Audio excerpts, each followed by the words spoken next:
Amen. Great, so it's Matthew 27, starting from verse 62. The next day, that is, after the day of preparation, the chief priests and the Pharisees gathered before Pilate and said, "Sir, we remember how that impostor said, while he was still alive, 'After 3 days I will rise.' Therefore, order the tomb to be made secure until the third day, lest his disciples go and steal him away and tell the people, 'He has risen from the dead,' and the last fraud will be worse than the first." Pilate said to them, "You have a guard of soldiers. Go, make it as secure as you can." So they went and made the tomb secure by sealing the stone and setting a guard. Now after the Sabbath, towards the dawn of the first day of the week, Mary Magdalene and the other Mary went to see the tomb. And behold, there was a great earthquake, for an angel of the Lord descended from heaven and came and rolled back the stone and sat on it. His appearance was like lightning and his clothing white as snow. And for fear of him, the guards trembled and became like dead men. But the angel said to the woman, "Do not be afraid, for I know that you seek Jesus who was crucified. He is not here, for he has risen, as he said. Come see the place where he lay. Then go quickly and tell his disciples that he has risen from the dead. And behold, he is going before you to Galilee. There you will see him. See, I have told you." So they departed quickly from the tomb with fear and great joy and ran to tell his disciples. And behold, Jesus met them and said, "Greetings." And they came up and took hold of his feet and worshipped him. Then Jesus said to them, "Do not be afraid. Go and tell my brothers to go to Galilee, and there they will see me." While they were going, behold, some of the guard went into the city and told the chief priests all that had taken place. And when they had assembled with the elders and taken counsel, they gave a sufficient sum of money to the soldiers and said, "Tell people, his disciples came by night and stole him away while we were asleep. And if this comes to the governor's ears, we will satisfy him and keep you out of trouble." So they took the money and did as they were directed. And this story has been spread among the Jews to this day. Well, as always, let me add my welcome. It's really nice to see you here. It's lunchtime. Thanks for giving up time. I know we've got people here for the very first time, so a particular welcome to you. Now, if you keep that passage open, we're going to be considering this wonderful account of the resurrection of Jesus. You'll see some points that I'm going to be making over the next 20 minutes or so together as well on the back of the notice sheet that you were given on the way in, Matthew 27. We live in a world where, according to many eyewitnesses, the physical, bodily resurrection of Jesus Christ actually took place, an event in history which actually happened. And I'd like to suggest straight off that this creates a point of tension, a clash, you might say.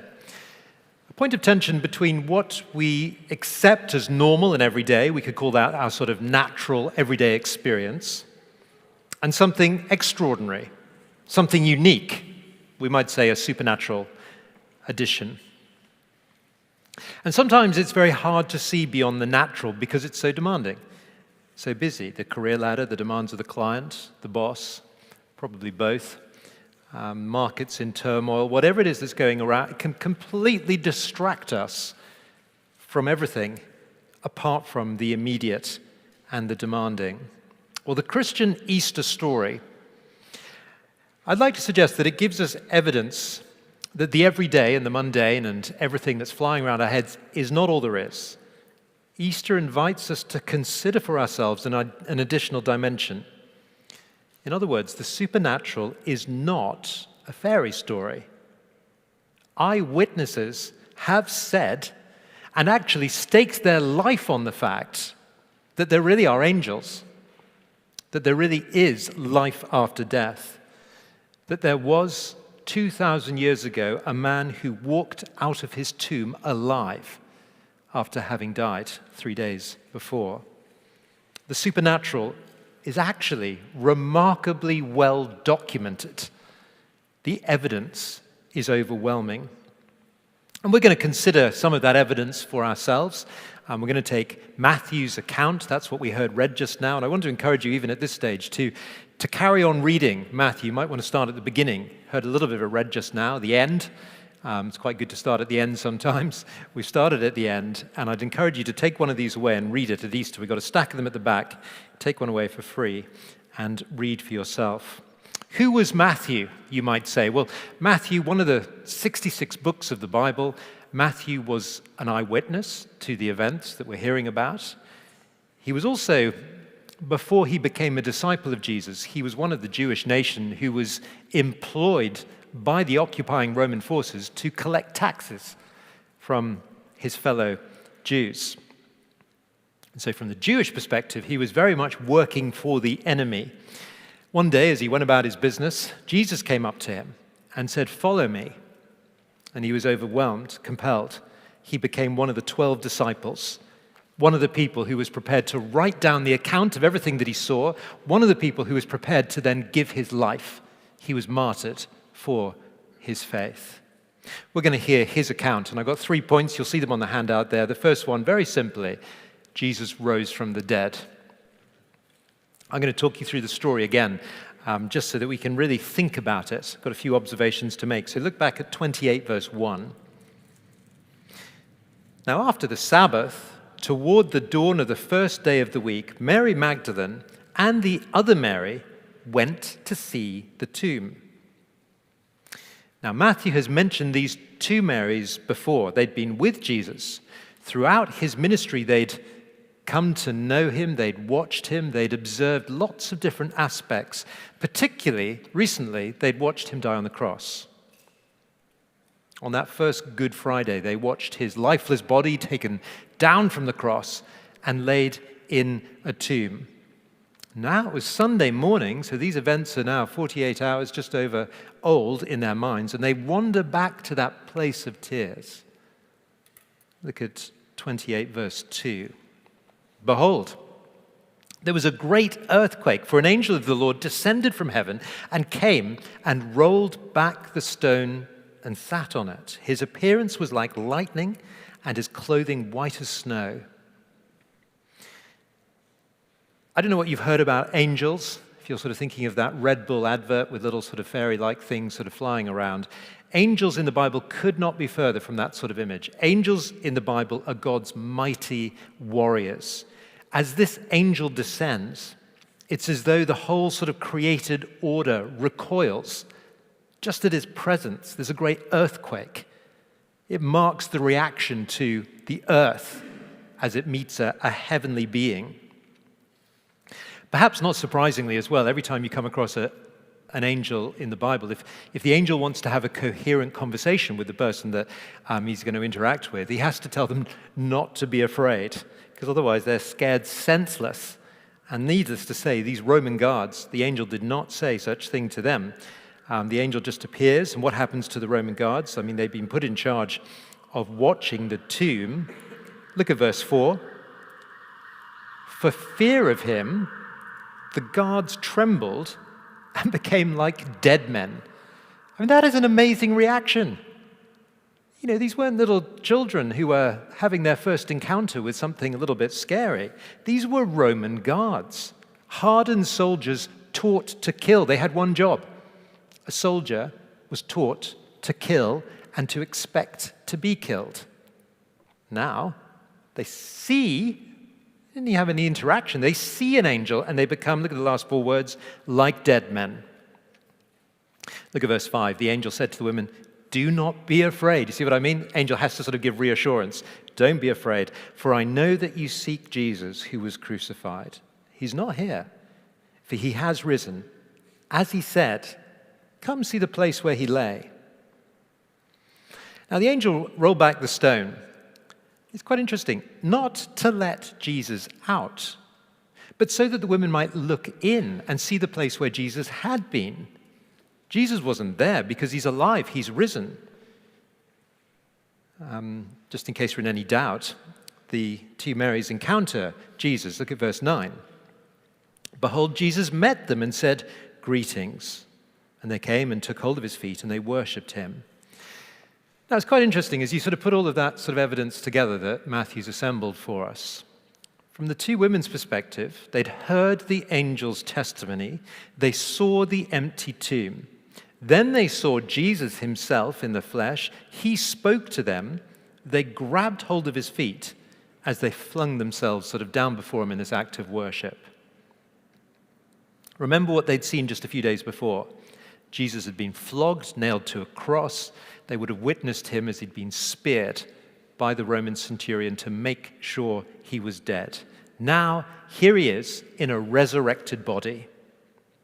This is a special moment. This is, if you like, a glimpse into the supernatural world I was telling you about at the start. And it's not like in the accounts that the Bible gives us that this is the only encounter with Jesus. It's not just the two Marys. I mean, Jesus also appeared to the 12 disciples. That happens just after this, chronologically. A bit later on, he appears to Saul, who then became the Apostle Paul. And at one point, we're told in 1 Corinthians, Jesus, in his resurrected body, appeared to over 500 at one time. Here's the heart of the Easter message. Jesus rose from the dead. We live in a world, you work in a world that had a resurrection that's been well documented. I think it's the most significant event to have ever taken place. But I want to draw our attention just to one little detail under this first point, which I think is really, really striking. Glance back to 28, verse 6. This is where the angel reminds Marys, both of the Marys of this, as they're sort of staring inside the tomb. He's not here, for he is risen. And then look at the next three words. As he said. You see, it's not just that Jesus rose, as amazing as that is. It's that he said he would rise before he died. And I'd like to suggest that this makes Jesus, especially his word, what he says, remarkably reliable. In fact, I'd like to suggest it gives a level of credibility that is second to none in our experience in this world. Interestingly, in Matthew's Gospel, and you can discover this yourself if you take one away, 3 times, chapter 16, chapter 17, chapter 20, Jesus says to his disciples, I'm going to go to Jerusalem, I will die there, and 3 days later, I will rise. It's well documented. I don't think predicting your death is particularly impressive. I think if we were determined, any one of us could do exactly that. Slightly morbid to talk about at lunch, I realize, but that's what we are talking about. Any one of us could do that. To predict your own death and your resurrection and put a time frame on it. Now that takes some guts if you can pull it off. Jesus does pull it off. And so, as I've said, I think that puts Jesus into a category of trustworthiness that is second to none in our world. His words carry weight and authority. And he's the one that says to the disciples, I'm going to give you all of the words that you need to write down your accounts. Everything you need, I will help you. That's why these things, these eyewitness accounts are credible and worth reading for yourself. So there's the first point, Jesus rose from the dead.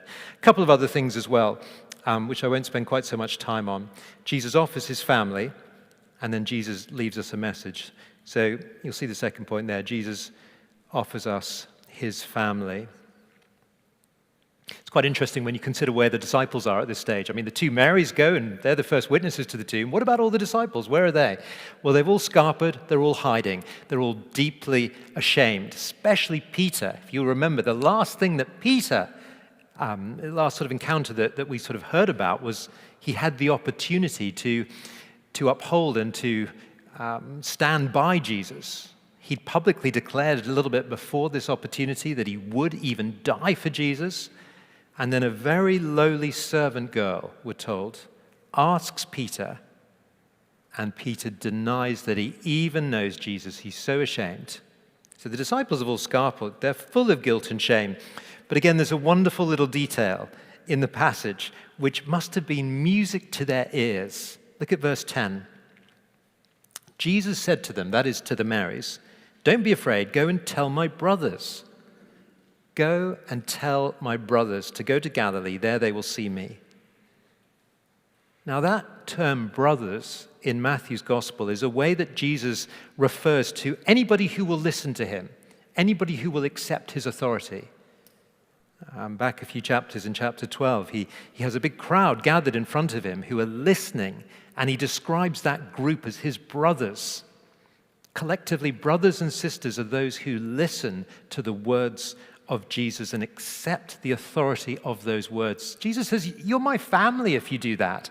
And now, here, you can see what he's doing, therefore, by passing this message to the Marys, even though the brothers have scarpered, behaving as though they're not family. Jesus says, yeah, they're my family. Remind them and tell them. Tell them to go to Galilee. There they will see me. The implication is everything can be forgiven as they start again. A fresh start, a new dawn. I mean, it's a wonderful point for us as well, isn't it, if we just think about it. There are so many similarities with our natural starting point as human beings and the disciples right now, hiding away, guilt and shame. That is, in a sense, a picture of our natural starting point. We all turn our backs on Jesus. We like to sort of hide away and run our lives our own way. I mean, we do that in very grown-up, civilized ways, don't we? We sort of put that little sign on the hotel doorroom of our lives saying, do not disturb God. I'm a bit busy right now. There's a lot of things happening. I'm a good guy. Just don't disturb me. You and your son, probably best if I just keep myself to myself. And so we do it in very sort of grown-up, civilized, academic type ways. Well, the Bible calls that sin. A lot of people don't realize that.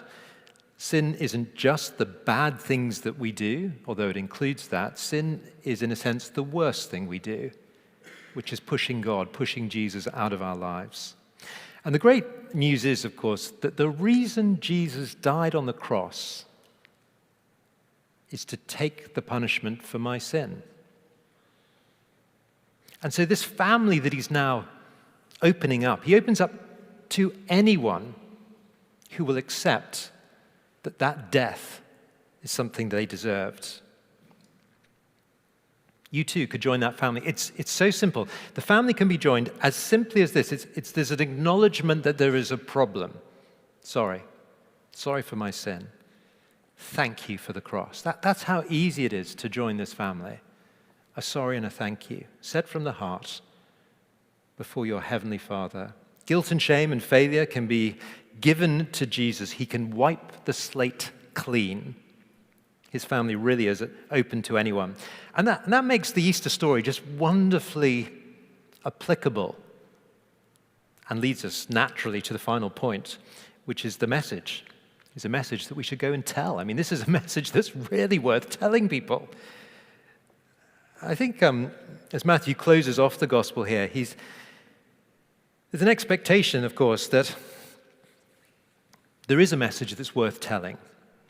Just follow the logic. I think it comes up 3 times in chapter 28. Firstly, the angels say it to the women. He says, then go quickly and tell his disciples, verse 7. Then go quickly and tell his disciples. You see, go, tell that he has risen from the dead. Look on to verse 10. Jesus then said to them, don't be afraid, go and tell my brothers to go to Galilee. There they will see me. See, that there's an urgent message. Go and tell.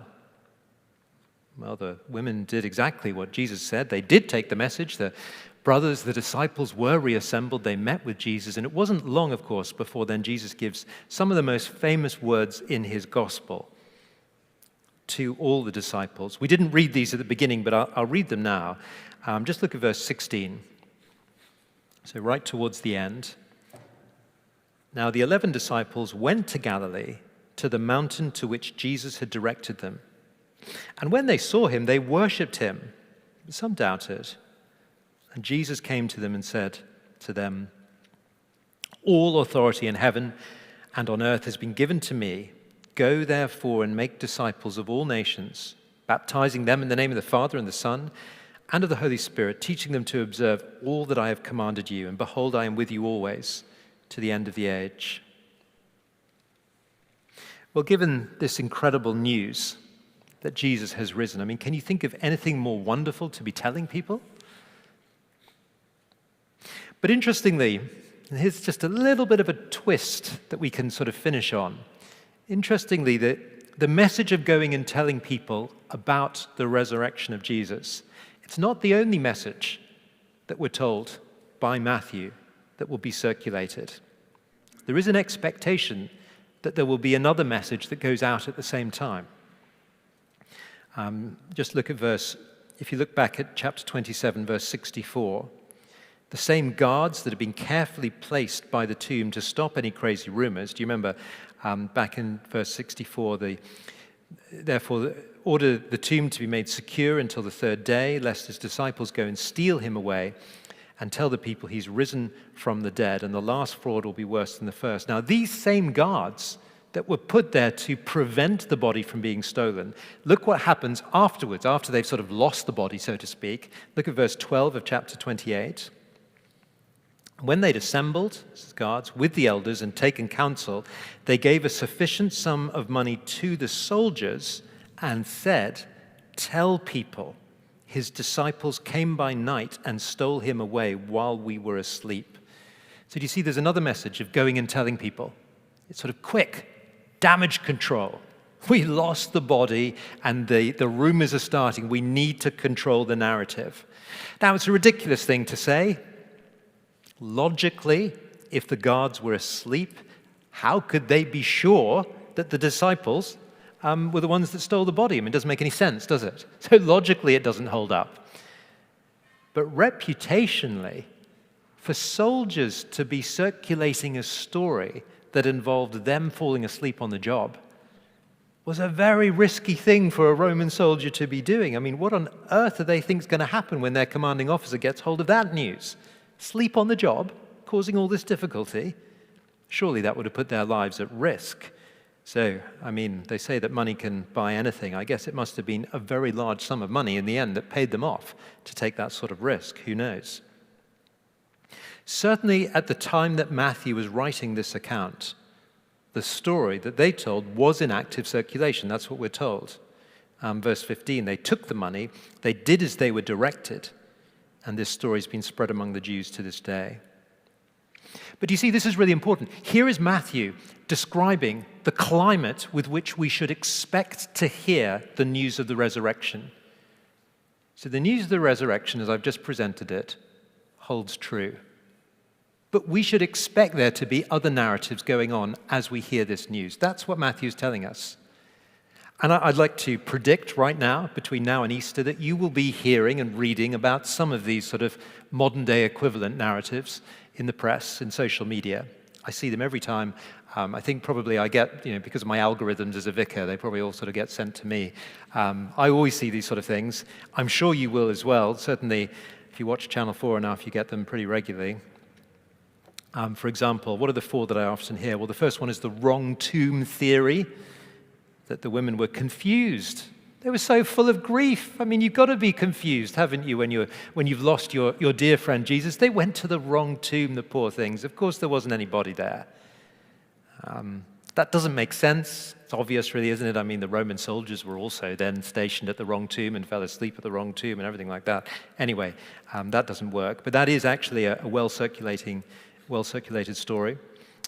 Secondly, that the disciples were hallucinating. Actually, Jesus did sort of rise, people say, but he just rose in their heads. They had so much optimism. They were so positive about the fact that he was going to do what he said, that he rose in their head. He didn't really die because people don't actually rise from the dead. So he didn't really rise. That's the second one. Jesus rose in their heads theory. Third one is the swoon theory.